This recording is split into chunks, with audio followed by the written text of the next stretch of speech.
Thanks for clicking on my YouTube channel again. Today, I'm not going to talk to you about my Oldsmobiles or my Ford truck. As the title says, FAA. No, not planes or cows, flags of our American ancestors. I'm going to talk to you about this high-speed Revolutionary War patch that I'm wearing on my tactical cap. Let's get to it, Battle. Here it is, Battle, the Continental Flag. Now, in a previous video, I told you about the Battle of Bunker Hill flag, but that Battle of Bunker Hill flag was fictitious or stylized. This red Continental flag is an historic flag, and it actually appears in a painting done by John Trumbull called The Death of General Warren. He painted two copies, one in 1815 and one in 1831.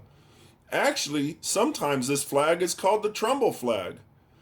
Now, if you look online for copies of this painting, you have to be careful because sometimes the flags in the painting appear blue. That's because of discoloration due to age. And actually, that might be what gave rise to the Battle of Bunker Hill flag that we saw in a previous video. Now, the characters depicted in this painting are historical characters. We can see Dr. Joseph Warren, or General Warren, front and center. He was a Massachusetts physician and politician who served under Colonel William Prescott in the Colonial Army. He defended a position on Breed's Hill north of Boston during this battle and died there. We also see next to General Warren a British Major, John Small, the one holding the sword. We see that Major Small is preventing another British soldier from bayoneting Warren. This is significant because Major Small had actually served with colonials during the French and Indian War, which was only a few short years earlier. We do know that John Trumbull served in the colonial military, so he viewed the battle through a spyglass. Although some historians believe that instead of this Continental flag, it might have been the first flag of New England that flew there. One thing to know is that at the founding of our nation, the early American colonists used variations of the British Red Ensign flag, which was the flag of the British Empire from 1707 to 1801. Another painting of John Trumbull's that I'm sure you're familiar with is the signing of the Declaration of Independence. You can see this on the back of a $2 bill here in the States. Now, the significance of this painting is that the Battle of Bunker Hill took place on June 17th, 1775. That was well before the signing of the Declaration of Independence.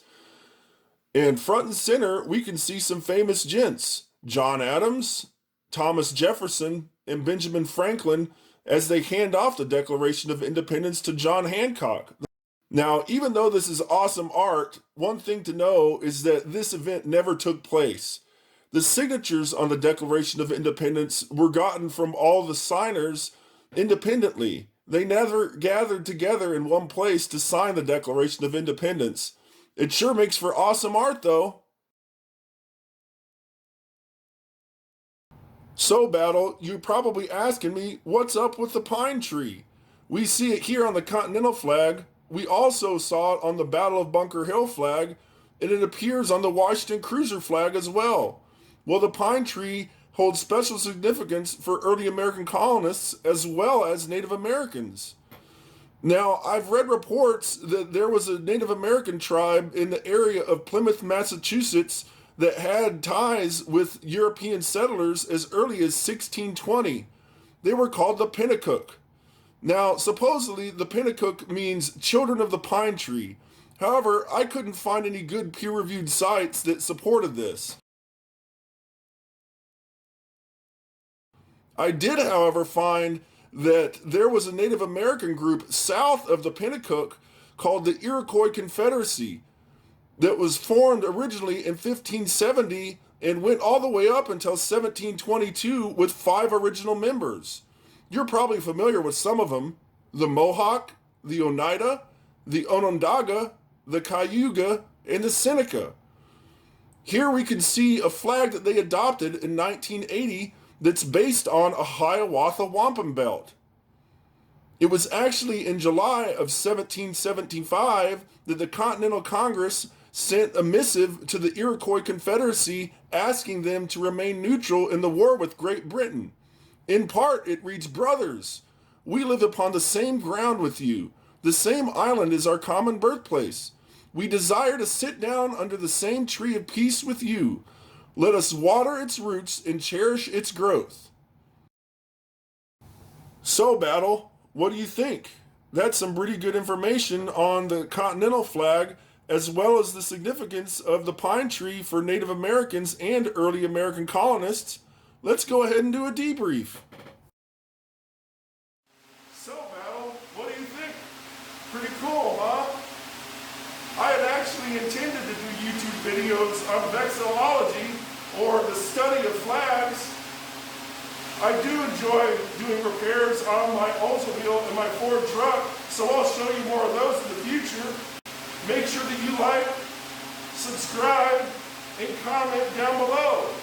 I look forward to responding to your comments and seeing what you think. See you next time, Battle.